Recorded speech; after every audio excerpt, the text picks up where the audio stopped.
But I did want to play this. We played Nick Saban and the sort of outburst. Well, sort of, it was an outburst. And Maria Taylor, I believe, from ESPN was just, she's very professional. She just moved on. Like, she didn't flinch. Credit to her for being on national television. It's a Bama game. It's the start of college season. Anyone who likes college football is watching. And she gets roasted by the coach. So now keep in mind, this is a couple of days ago. We weren't able to get it in. But I do want to get this in. Once again, property of ESPN, could be the SEC, and also some of these guys, in the internet, we have to find out who thinks they own stuff. And sometimes you look at it and think, well, it never said that these guys own, like, who is this? So this is something from, and this company's saying that they are called XOS Digital Sports. Okay, there you go, fellas. Apparently also property of XOS Digital Sports. What do you make of this? Is it an apology, and is it enough? And do you think it covers what was said last week when he went on the tirade? I talked to Marie, and Maria could have handled it in a better way. But I do think that the statement that I made before about loving our players, and if I get asked to vilify a player and make another one a crown prince publicly, I might not respond to that, and I need to learn a better way to respond to that. And I will in the future. And I pray every Sunday that I never get angry. But it was a time and circumstance thing for me. I was a little upset by the way we finished the game, the penalties that we had, the mental errors that we had. So it was totally my responsibility, and we apologized for it.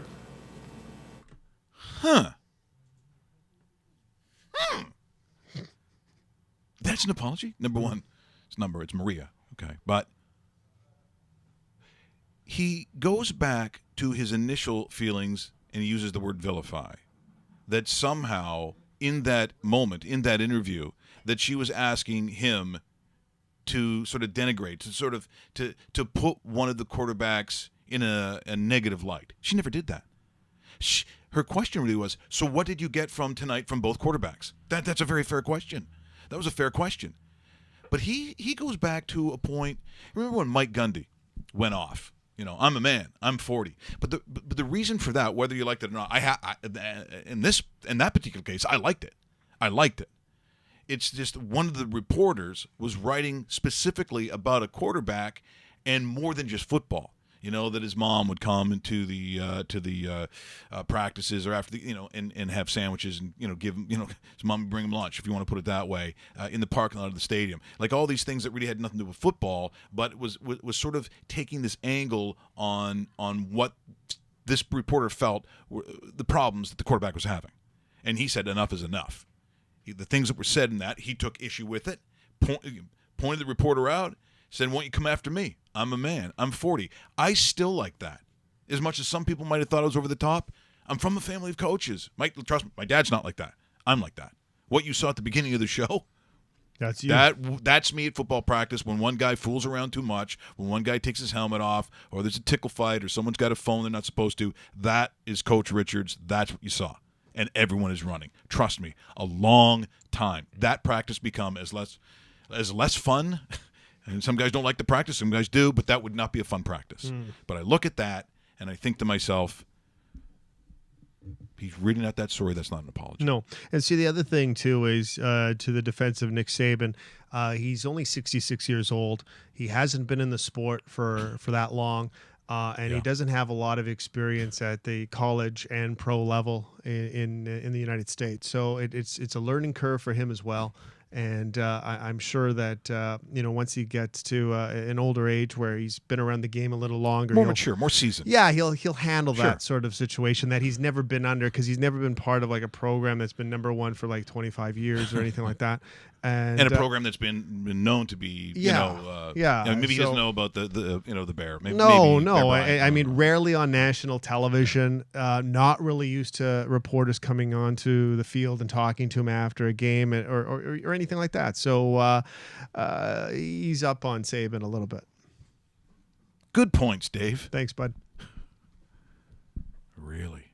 Wow. What a joke, eh? Worst NFL coach ever. Well, I pray every Sunday that I won't get angry. What does that mean?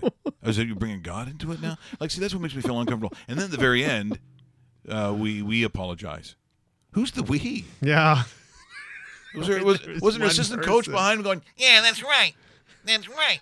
Don't ask those questions. You're an idiot. yeah, you're an idiot. No, as far as I know, it was just. But I said for Maria Taylor, that was wow. She was awesome. Like, she was very, very good. Bing bang. Now look, are there other moments where I've seen coaches take issue in the moment? Yeah, there have been, and I just think that, you know, I get that he didn't like the special teams play at the end of the game. They blew out Louisville by 30, 40 points. It's not like you just lost by one. So your upset isn't everyone else's upset, and I just thought that was a real lack of leadership. If I'm looking at it, you know, I'm going to send my son there. My son's, you know, highly recruited guy. I'm like, I didn't like what you said. And guess what? Sometimes when you're sitting down in those the home, those parents' home, and they're sitting there, parents will say that. Like, if your kid's that good, and it's either there or LSU or, you know, wherever maybe it's USC, who knows? It won't. In the long run, people won't even remember this. This will be a nothing story. I'm not trying to build it up that this is a career ender. It just simply is not. This will be forgotten about. But it's just a shame that it came to that, and I just don't like how it was handled, and I don't think the apology was sincere. What? Did we just become best friends? Yep.